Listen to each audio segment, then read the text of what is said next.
Yo, what's up mga idol? Gusto lang po i-shoutout ito. Masahin po natin.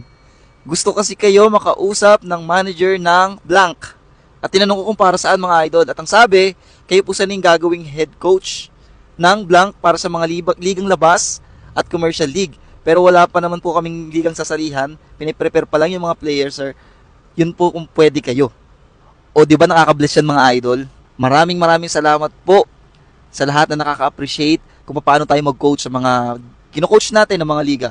Sa totoo lang po, sinabi ko na wala naman talaga tayong experience pa na malalim o aral tungkol sa mga coaching. Kumbaga, kung ano lang po yung knowledge, di ba? Stock knowledge na alam natin, ayun po yung ginagawa natin sa mga bata. Pero yun nga mga idol, hindi pa tayo umuoo dito sa offer sa atin. Dahil alam ko po na malaking responsibility ito at commitment.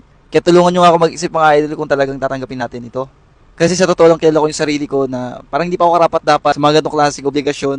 Doon lang tayo sa mga maliliit eh. Pero kung ano yung kalooban ng Lord sa atin, tignan natin. Kaya sobrang maraming salamat po sa lahat na nakaka-appreciate ng mga ginagawa po natin.